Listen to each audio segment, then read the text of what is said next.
All right, so I think we can get going here. Good morning, everybody. My name is Aaron McEwen. I'm a solutions architect here at Catalogic Software. And also on the call with me is Martin Fan. Martin is our field CTO. And today we're going to be specifically covering Kubernetes backup, restore, and migration for Velero. So if you do have any questions along the way, as always, please feel free to throw those up in the chat and we'll certainly get to them.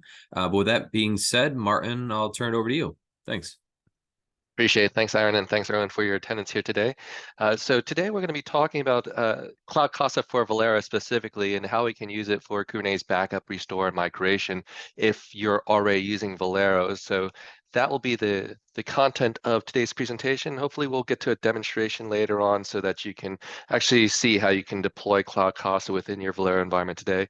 First things first, just in case you don't know about our company here, we've been in the business of developing and marketing data protection software for almost 30 years now. So we have traditional data protection products, so think tape-based backup, backup to cloud, agentless virtual machines. That type of backup can all be covered under the DPX umbrella.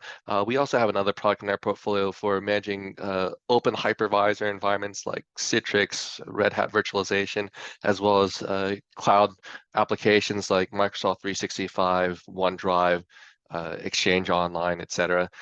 Today, we're going to be focusing on CloudCasa, which is our data protection as a service for cloud-native workloads. So likely most of you on the phone today are running Kubernetes and potentially backing up Kubernetes today with Velero, and we're going to talk about our integration with CloudCasa for Velero specifically within this presentation.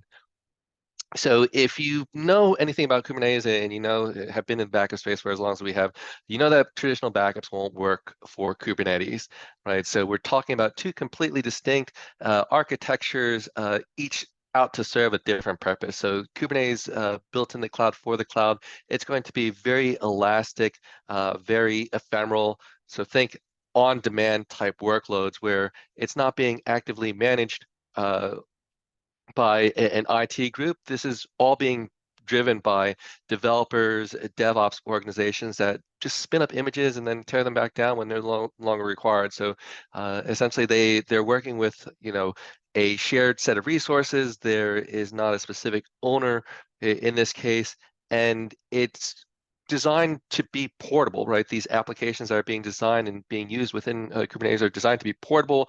They're designed to work in the cloud, on-prem, depending on your specific use case. Now, contrast that with, you have traditional backups here on the right-hand side. This is probably something that most of the IT administrators on the phone are able to understand and wrap their heads around. You have physical servers that are static sized ahead. You have operators that are doing backups as a necessary type evil, where or an insurance policy, and it's been around for a long time, right? 20 years tech on average. You have Windows and Linux machines that you're deploying agents on. Can't really do the same with these Kubernetes or cloud native workloads that are spinning up and down on demand as required. And that's really where CloudCasa comes into play to meet the challenges of protecting that Kubernetes environment. So remember, we're talking cloud native workloads that have been designed for the cloud native applications, right? They can run on-prem as well. Let's say you have an on-prem Kubernetes infrastructure, but let's say after you're done testing your environment and you're growing the user count for that application, you want to migrate that to some cloud service, right? So CloudCasa takes that cloud native idea in mind, integrates with different cloud service providers to allow a user to run without any infrastructure at hand. And because we talk to multiple cloud or managed service providers, right, we're going to be cloud portable, right, enabling those applications to move between different cloud providers. Now, CloudCasa itself was built in Kubernetes. So it's actually a Kubernetes application that's built in the cloud for cloud scale. So as we get more users to sign up and more users are running backups at the same time, we're going to automatically scale through back-end Kubernetes methodologies and functionality that application to meet that demand. So it's can meet cloud scale. We integrate natively with the big three managed service providers, Amazon EKS, Azure AKS, and Google GKE, and also provide additional functionality for securing and ensuring that your application is secure wherever it's running, be that proactive scanning of the application itself, providing tamper-proof snapshots within our object storage location or within any object storage location that you specify, and allowing for that virtual air gap of your data protection snapshots. Now, we've been doing this for a couple of years now since we've entered into the Kubernetes market space, seeing the need to fill this gap. And you can see here that we're recognized as a leader and outperformer.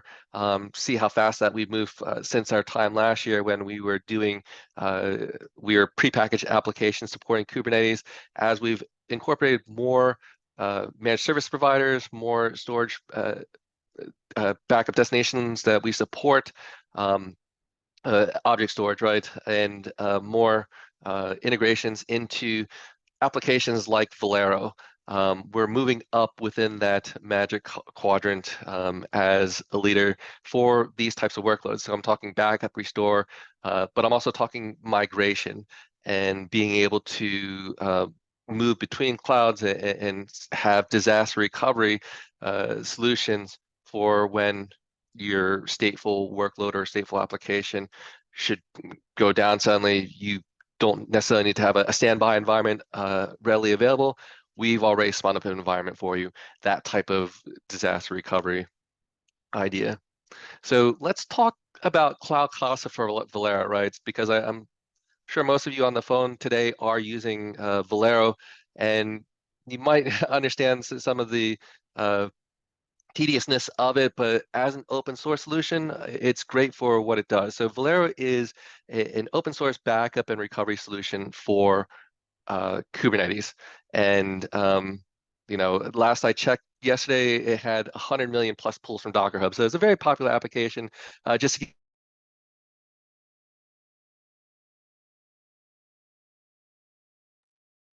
You cut out there for a second, Martin.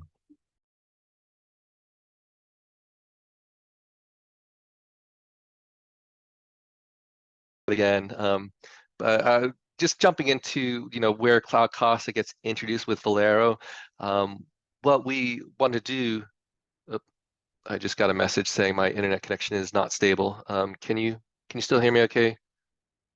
It had cut Eric? out for about 5 seconds, and then it's back now. Okay.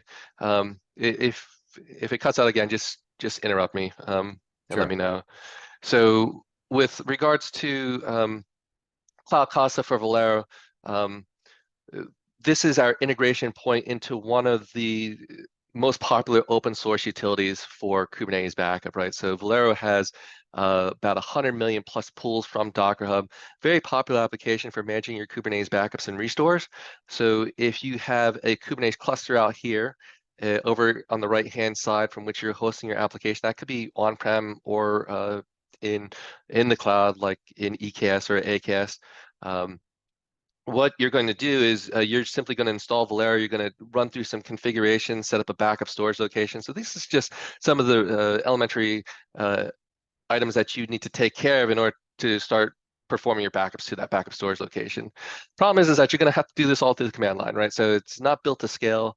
It's great when you're dealing with maybe one or two clusters. So as you're growing within your Kubernetes environment, and you find the need to have a backup solution at that point, your first inclination is to go to Velero, right, and learn the command line interface and perform your backups and restores in that manner. The problem comes with is when you try to scale, right? So this is we want to empower Velero users or Kubernetes users who are currently using Velero with our software as a service through CloudCasa. So this is a quote from the Velero maintainers. Velero wants to become the Kubernetes backup standard, and they're well on their way to doing that because with 100 million plus pools, it's become the de facto standard for Kubernetes backups. And if you look at the landscape in terms of the data protection solutions that are out there today, the commercial products that is, a lot of them are pre-packaged, a lot of them looking to replace Velero. And Velero at this point doesn't have that ambition for now. Instead, it just wants to be a plugin or the engine through which other products can leverage and use in order to facilitate backups, as well as continue to add value into the Velero application. And this is exactly what CloudCasa is looking to do with our CloudCasa for Velero offering. So as you grow in your environment and you understand that monitoring through the command line is painful, right? Having to set up and manage each Velero instance within each specific cluster and having that silo is going to be painful. Being command line is going to be painful, right? So lacking interface and not having support from a company support, corporate support for managing your backups as your environment begins to grow and as you start taking on more mission critical, business critical workloads within your cloud native application workload. This is what we want to do in taking our history of backing up and recovering mission critical applications through our 30-year history and also apply that to this new workload or new space in Kubernetes through CloudCasa. So think of CloudCasa for Velero as a multi-cluster manager for Velero. And you on the phone know that as you scale with Velero, right, and scale with your Kubernetes clusters, you're going to be installing Velero in each cluster. You're going to be configuring and defining backup storage locations within each cluster. And what CloudCasa for Velero is going to provide to you is that eye in the sky aggregation of the health of all your clusters.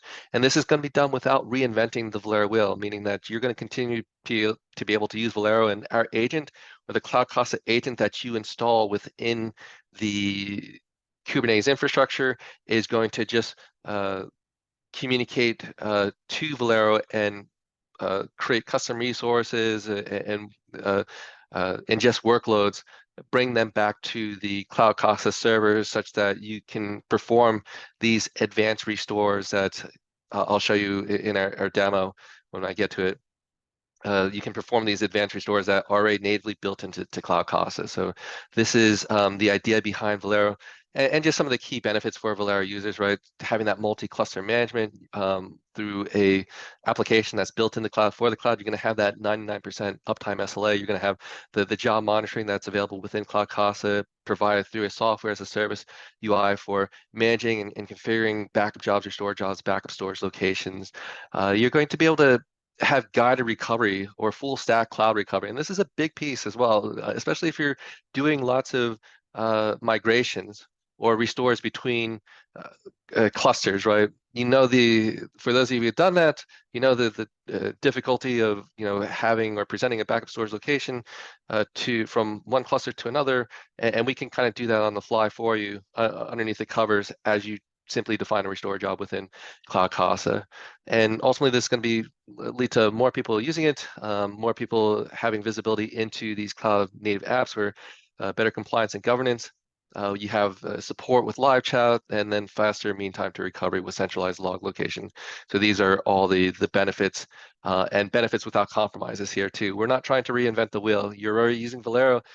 You continue to use Velero. We're going to integrate and we built APIs around Velero to communicate with that application. So without since you can run these cloud native apps anywhere, you have no infrastructure burden, no disruption, no migration between different backup products, so no lock-in, and we're open source compatible. You're still going to be using Velero, and we've just built the APIs around Velero so that you can access all of your workloads within the CloudCasa user interface. So deeper dive, and I'll probably go through this more in the demo, what we capture and manage. So imagine you're running Velero cluster, you install our agent. What we're doing is we're ingesting all the custom resources defined within Velero. That's your backup storage locations, volume snapshot locations, backups, restore CRs, whatnot. And we're going to take all this data and bring it back to our catalog. And what that's going to do is allow us to automate a lot of these restores, these migrations that you're going to be performing.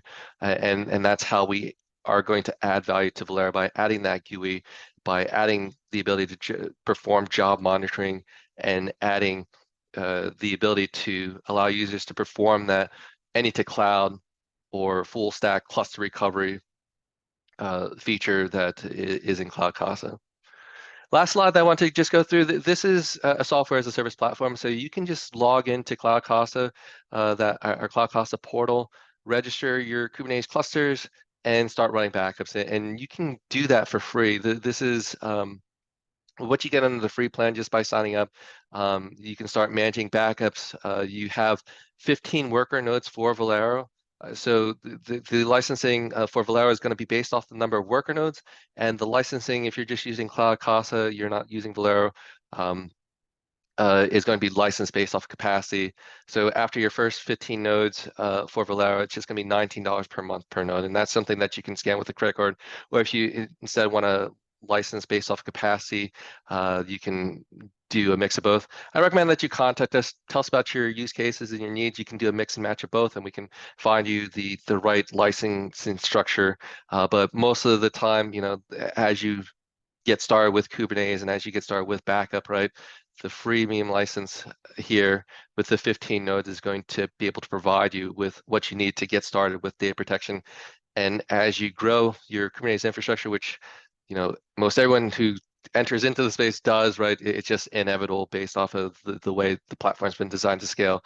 We're going to be there to help support some of those stateful workloads that you move into Kubernetes. So that is it with the presentation. And I'm going to go ahead and open up my demo environment here.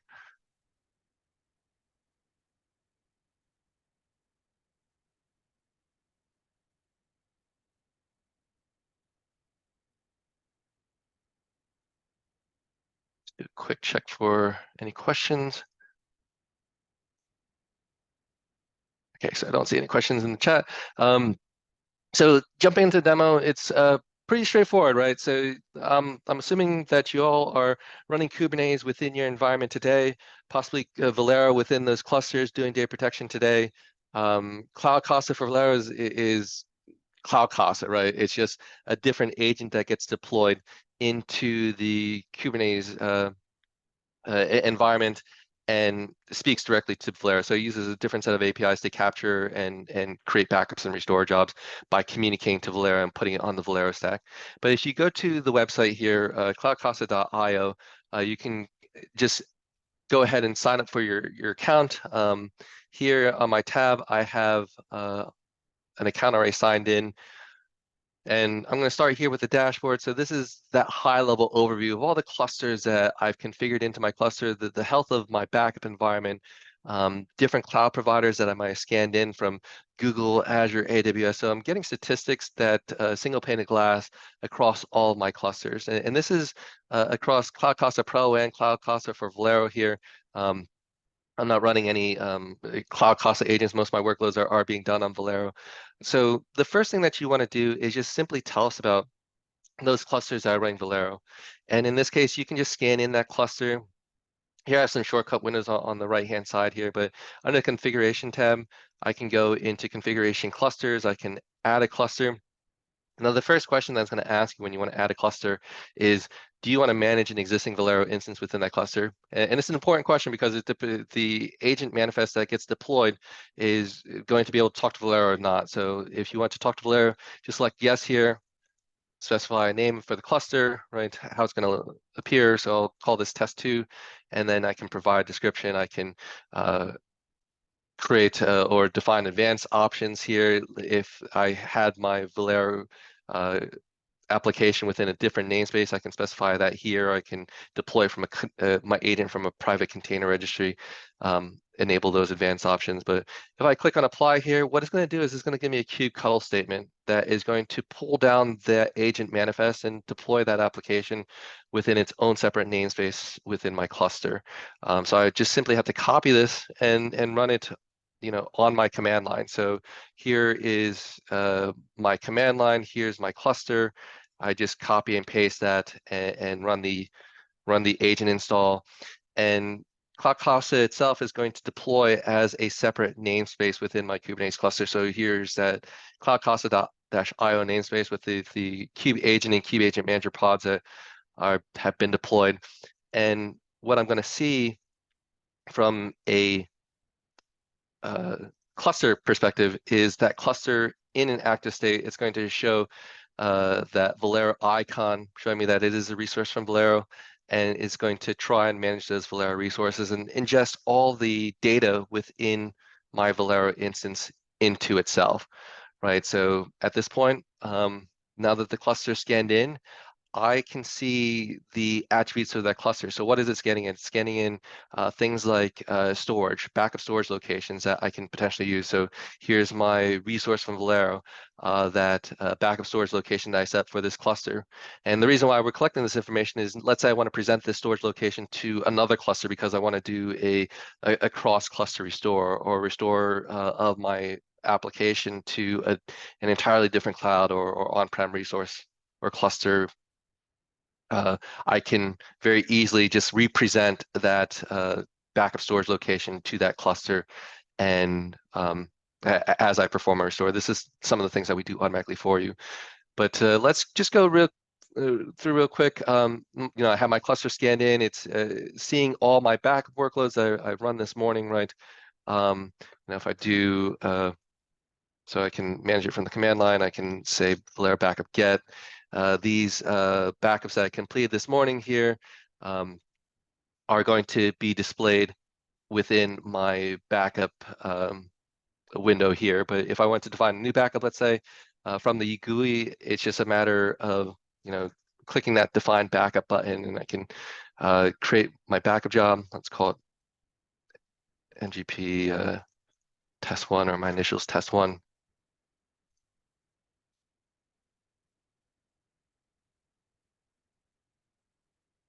I have a job already by that name, so I'll just call it MGP.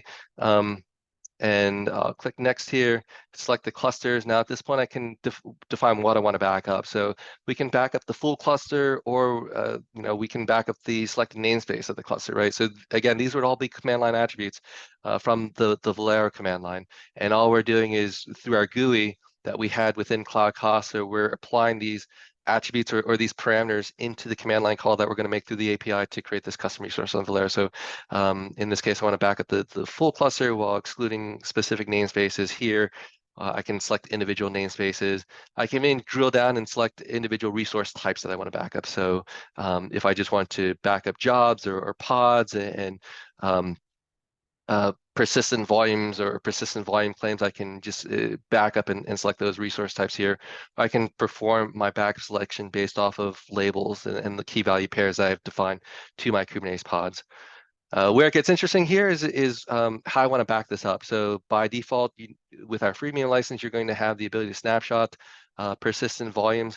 As you move to backing up persistent volume information and that data starts to grow, remember the freemium license only gives you up to 100 gigabytes of free data to back up, right, to object storage location of your choosing. Or our object storage location, right? So this is where you can select backup.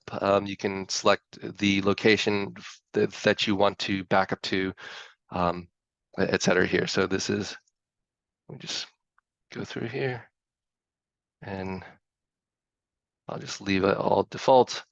And in defining the backup storage location, the volume snapshot locations, remember again, these are Velero parameters. I can select which backup storage location is available to that cluster. I can also define and format schedules here as well to define that backup. So that's how I would go about defining a backup in CloudCasa for Velero. Now that's not going to prevent me from continuing to run backups within Velero. So if I want to do let's say I'm just still happy with Velero, and I want to just simply define a new backup instance, right? So I create a new backup instance within the Velero command prompt, and the agent is going to automatically see that backup job run come into play, right? So this is where it's going to, let me just wait for the screen to refresh here.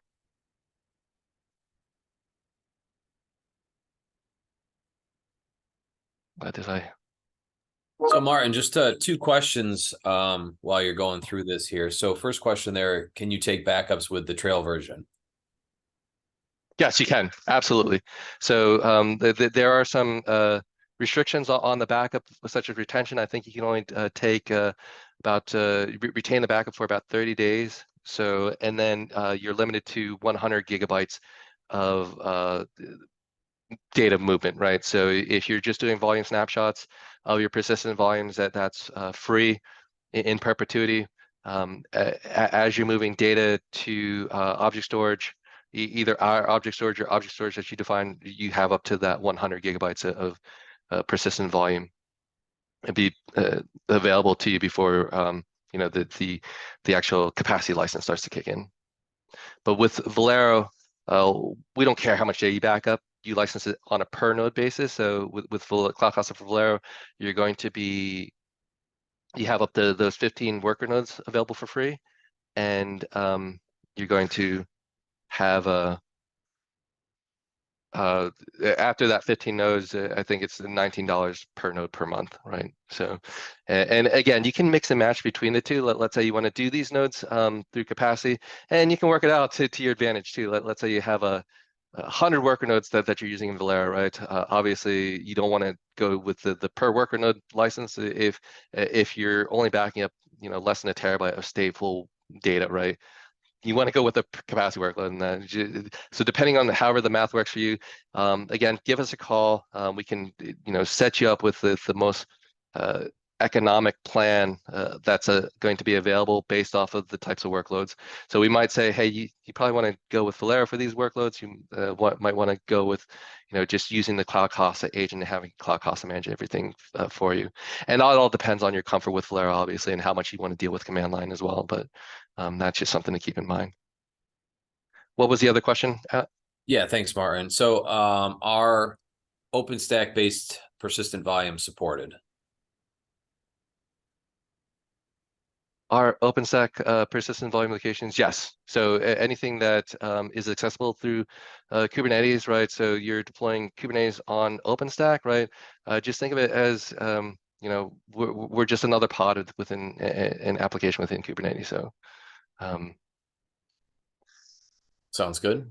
Thank you. So I'll let you continue going through the demo here. But yes, if anybody else does have any other questions, we put a couple helpful links in the chat as well. But feel free to throw those out there if there are any other questions also. Yep. And I think I know what I did wrong here. It's just need to see this is one of the problems with Velero, managing Velero too. Just I forgot to specify my backup storage location, which is why I didn't see that backup, where I actually saw the backup fail here, as I saw these other backup fails because I didn't specify the backup location. So I'm just looking up the backup location, and I'll probably just be easier to. So while you're also putting that in there as well, Martin, just another question in terms of if they have Terraform support. Let's let me. I think there might be some more details here. So let me. So with Terraform, we were probably talking about installation, right, and deployment from a. And one of the things that I can probably just check right here. So.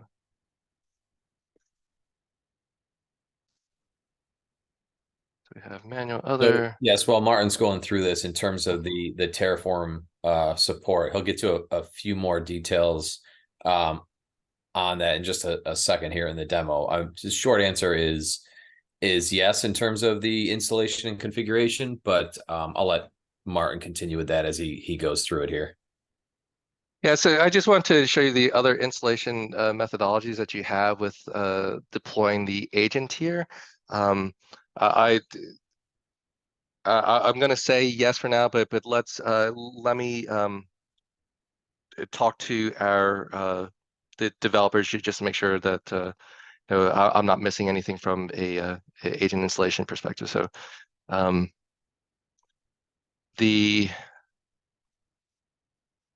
sorry, I lost my train of thought. Yeah, so just while you're talking about the installation as well. So another question there in terms of OpenStack in the agent installation inclusion list that we had there. Yep. Okay. So let's I'll take that question offline and respond after this call here. And to the person who asked that, just Sure. want to so just make a note of that, and I just need to backup 7. So I have to create a backup 7. I'll just create a new backup here.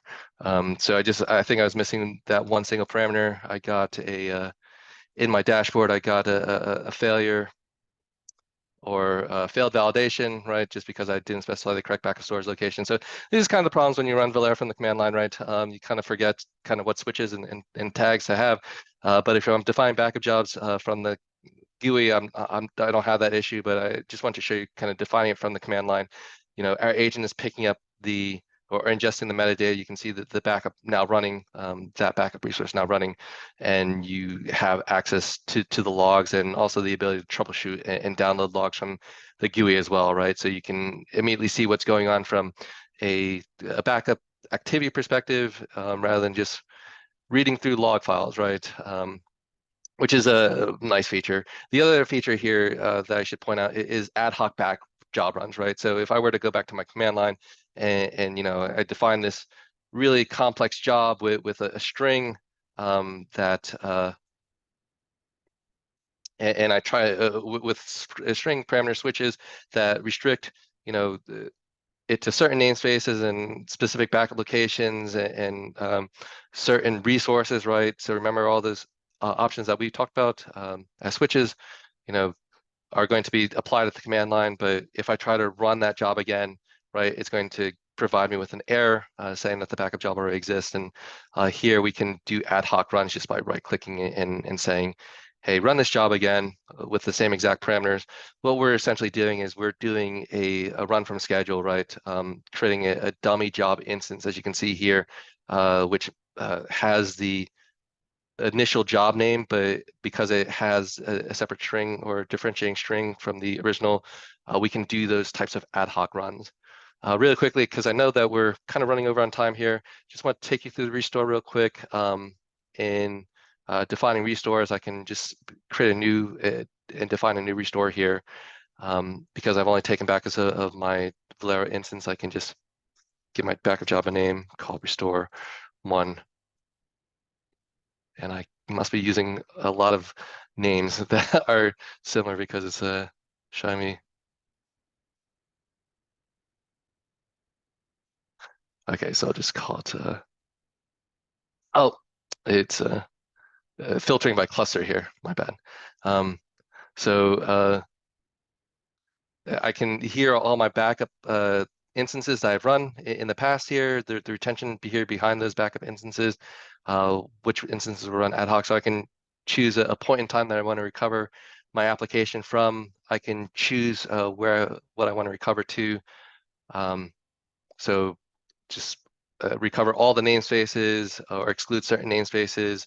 I can select individual namespaces to recover from, recover based off of labels, etc. But this is where it gets interesting, right? So I talked about the any to cloud, this concept of application migration between clusters or between clouds even, right? So we have a full stack cluster recovery of any application, and that's the reason why we're ingesting all this metadata from the backup storage location, the applications, including the YAML definitions, right, as well as the stateful data. We can recreate that on a new cluster, basically spinning up a new cluster on the fly, right? So if I select to recreate my application or all the namespaces that are being deployed to a new cluster in the cloud, right? So EKS, I can select that EKS cluster, and I can schedule this restore job to run on a recurring basis, replacing the latest recovered instance of this job. So essentially having a disaster recovery plan for if my environment or the stateful data in my cluster were to go down, or let's say I'm running on-prem and I need to move my application to the cloud to handle workloads that are coming in and requests that are coming in, I can very easily do that type of migration through CloudCasa. So just by creating a new cluster, I can specify the cluster name. So call this cluster test, and then based off of the attributes within that cluster, essentially I'm creating an EKS cluster within Amazon. So I'll need to specify Amazon cluster resources here. and then specify Velero options listed here. So I'm not going to run through that. I do have a video online showing this any-to-cloud recovery on our YouTube channel. I recommend that you check it out. It just goes through step by step how to define a cluster, full stack cluster recovery. That's something that we've always had in CloudCasa for the past 2 years, let's say, and it's a feature that we've implemented as we integrate with Velero. So definitely check that out. It also applies to our bare metal restore within CloudCasa for Velero as well. So it's a great feature for that migration use case. But with that said, I think that's all I want to share with you for today. Hopefully that incentivizes you to check out CloudCasa on your own. Again, it's as simple as logging into our portal, signing up for an account, and then registering your clusters, right? Installing your agent and defining backups for it. So hopefully you found this presentation demonstration helpful, and thank you all for joining. Yeah, thanks, Martin. So just two questions there also in terms of containerization for the first one. So which containerization mechanism is used here in CloudCasa for Velero? Containerization mechanism. I don't know what that means. Yeah, if So you could just elaborate on that question there, and we'll get back to it. So for the second question there, in terms of the source and destination for the Kubernetes cluster version, the difference or the time of the restoration, is that handled by CloudCasa itself? I'm sorry, can you just repeat that? Yeah, the difference in time, so the source and destination of the Kubernetes cluster version difference at the time of restoration, will that be handled by CloudCasa itself? Oh, that's an interesting question. So with the time, I I'm going to say that that's actually handled by the service itself, right? So wherever the cluster is deployed is going to inherit the time zone in which it was brought up, right? So imagine we're instantiating a cluster itself. We're essentially redeploying or re instantiating the pods and the stateful volume configuration as we had backed it up. So that if there was any time or protocol time zone setting set up within the pod, those would get carried over. But if we're talking cluster creation, those would likely be inherited by the service provider bring up that cluster itself within the time zone or region that you bring up that cluster. Okay, and then getting back just real quick. So in terms of the containerization, he was referring to the deployment mechanisms. I still don't know what that question means. Containerization mechanism used. So the containers themselves are Docker containers, right? In terms of deployment mechanisms, it's the manifest file itself is. So what is the source clusters running destination clusters? Will this cause issues? That's fine. Unless there is a known issue at hand. So the question here from Adrian, what the source cluster is different than the destination cluster. This is actually a very popular use case in terms of migration that we're using, right? What we're doing in terms of migration and full stack recovery is building a cluster on the fly and then establishing data movement or volume movement through restic or copia of the persistent volume data that's currently stored in object storage and recreating that, essentially copying that over to the new cluster.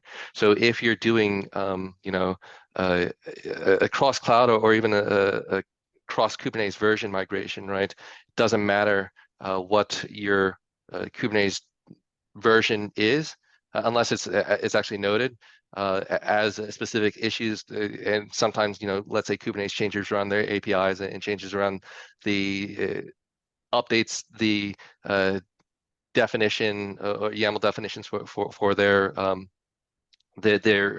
custom resource definitions. That's when it might but have some issue. But if that's not the case, and the API versions are still the same and relevant on the newer version of Kubernetes that you're restoring to, then that shouldn't be an issue. So, and thank you, Mike, for showing that video with the different cloud there. Shabam, my apologies. Perhaps I'm not understanding your question correctly. Maybe we can talk about this in more detail over a phone call, and I'll be sure to follow up with you on that as well. Thanks, Martin. Appreciate it. And yeah, thanks, Mike, for posting the video. But yes, if you do want to see these in further detail or have further questions, as always, you can ask us in the chat here or contact us anytime. But we'll certainly get back to you on any of the questions that we had there that were outlying. But thank you again for everybody joining today. And if you do have any other questions, just let us know. We'll hang out for another few seconds. But thanks, Martin, for going through that, and have a good week. Appreciate it. Thank you, Aaron.